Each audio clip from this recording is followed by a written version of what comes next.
no han sido informados por sus asesores que la recaudación minera supera los 3.000 millones de dólares. No tienen noción de que la presión tributaria es 40% del PBI minero, altísima, casi destructiva, y que el efecto de toda elección por un impuesto a las sobreganancias implica escoger entre corto y largo plazo.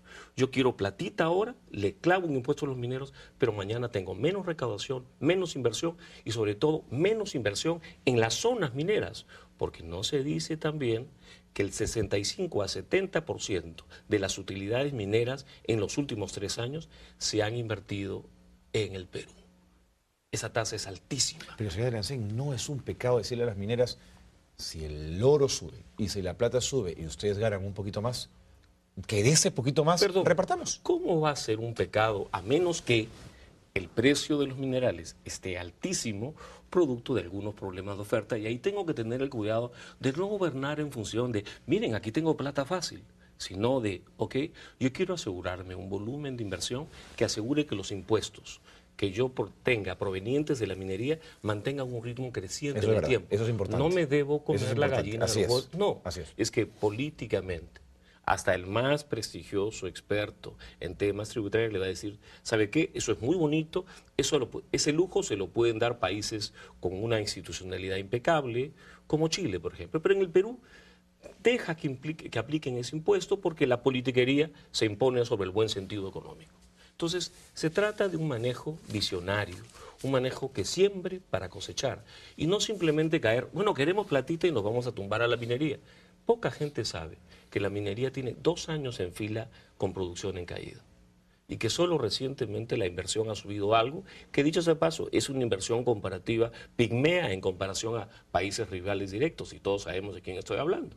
¿Por qué? Porque ellos no tienen nuestras cargas laborales, nuestra inestabilidad institucional, donde el orden funciona y donde la presión tributaria es mucho menor que en el Perú. Entonces, si queremos comernos a la gallina de los huevos de oro porque necesitamos esta plata, eso está muy mal para mí.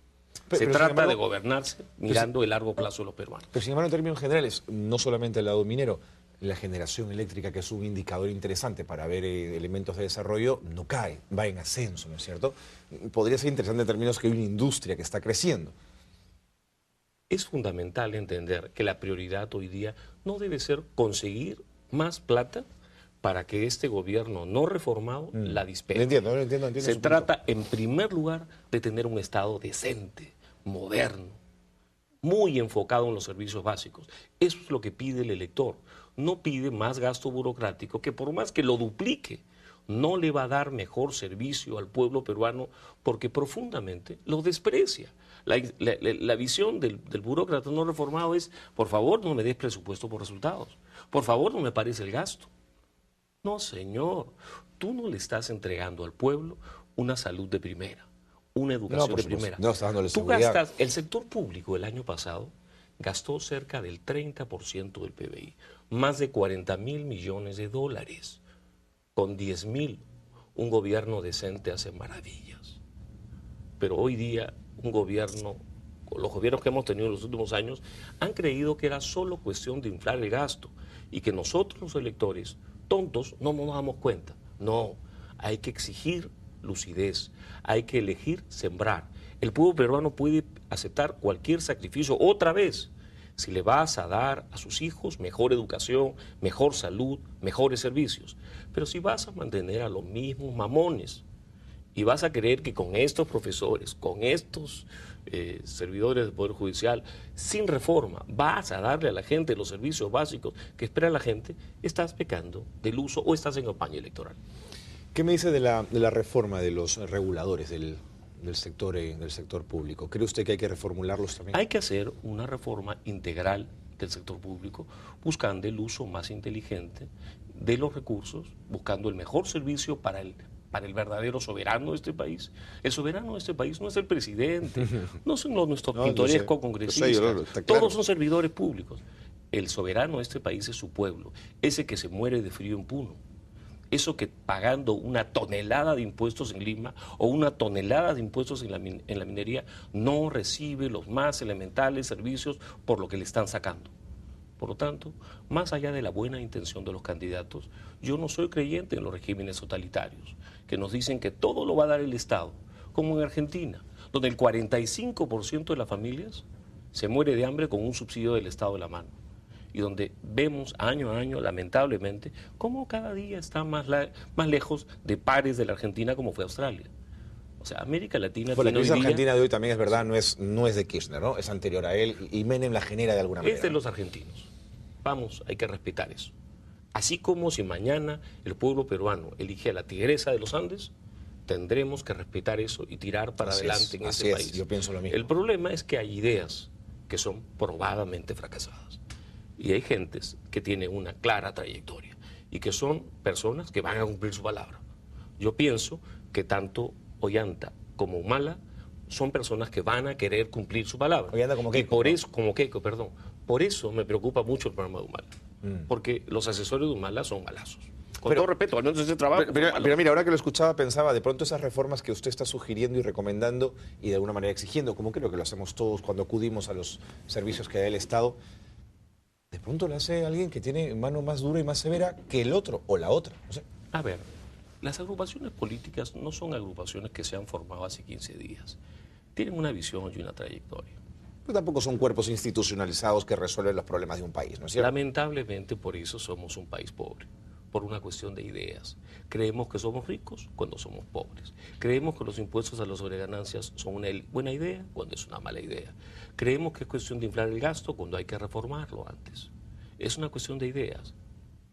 Es fundamental construir un país moderno, con flexibilidad laboral, con educación mucho más orientada por subsidios a la demanda que a la oferta. Muchos cambios de los cuales en esta campaña, si acaso se habló algo, se habló marginalmente. La cifra de crecimiento, ya un poco entrando a otros temas, si me lo permite, señor Adrián Sen, creció en 7,87, señaló el INEI. Ha comenzado a bajar esto. Es que el ruido electoral de la campaña y las pues, propuestas han afectado lógicamente. Pero estamos a pocos días ya, ¿no? Hay gente que dice, ¿por qué los malvados economistas dicen que 2 más 2 son 4? Señor televidente, señor candidato, no mate al mensajero. Cuando se genera ruido, cuando se dicen tonterías económicas, la gente quita el cuerpo. Lógicamente. Si además se amenaza cambios institucionales que son peligrosísimos, mucho peor. O sea, que no me vengan a contar que aquí no está en juego el buen sentido de la gente. La gente se asusta y con razón.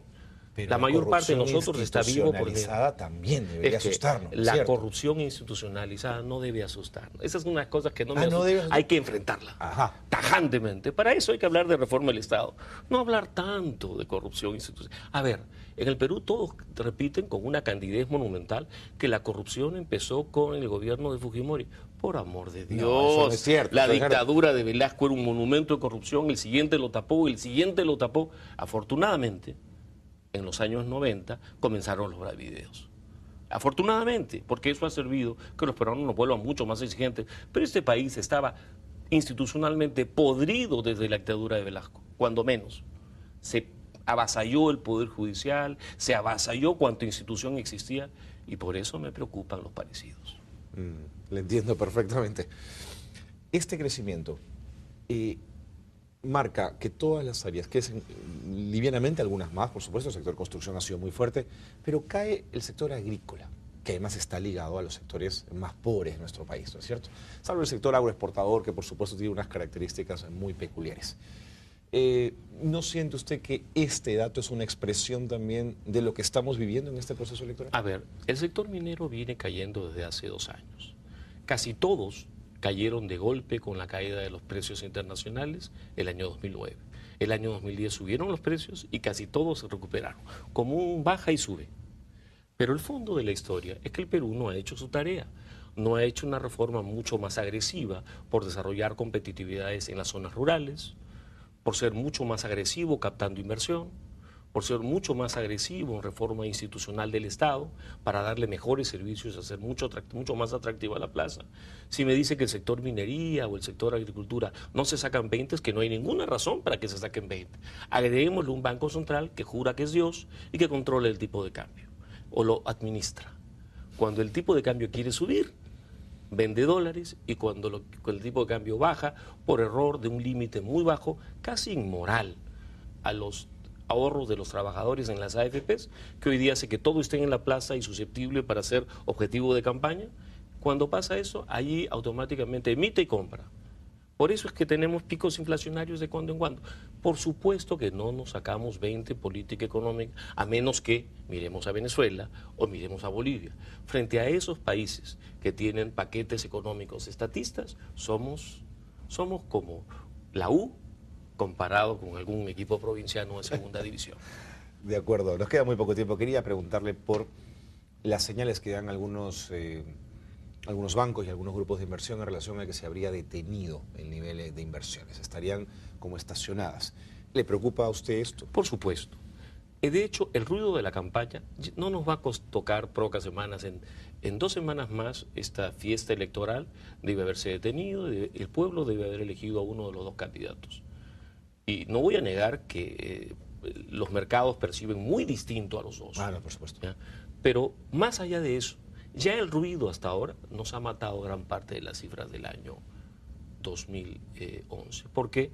Porque el trimestre estrella del crecimiento económico del país es el segundo trimestre del año. La bolsa no le ha ido tan y este mal. Ha sido golpeado. No, es que la bolsa igual que el tipo al de contrario, cambio, ha crecido. La bolsa, igual que el tipo de cambio, están fuertemente distorsionadas. Cada vez que el Banco Central sale a apuntalar para arriba o para abajo el tipo de cambio, distorsiona muchos mercados, distorsiona la tasa de interés y también distorsiona la bolsa. Ahora, para juzgar a la bolsa no es bueno mirar un día que cayó o un día que bajó. Miramos la tendencia. Y la tendencia, se lo digo como trabajador que ahorra para su jubilación en una AFP, mire la rentabilidad de mi fondo en los últimos 6 o 7 meses y se deprimiría. Y es que los candidatos no deben ser irresponsables. Deben no soltar piedras que dañen a los trabajadores y dañen a todo el país, por más románticos que se crean. Deben ser muy cuidadosos en seleccionar personas serias, que digan cosas coherentes, porque nomás lanzarse con una declaración retórica que yo voy a nacionalizar esto o ahí, o que voy a poner tal producto regalado, denota un país poco confiable. Señor Narcés, muchas gracias. Encantado. Por haber estado con nosotros y por haber hecho además cosas que creo son importantes decirlas. Los provincianos somos así. Gracias. Hemos estado con el economista Carlos Adriancén, decano de la Facultad de Economía de la Universidad Peruana de Ciencias Aplicadas, la UPC.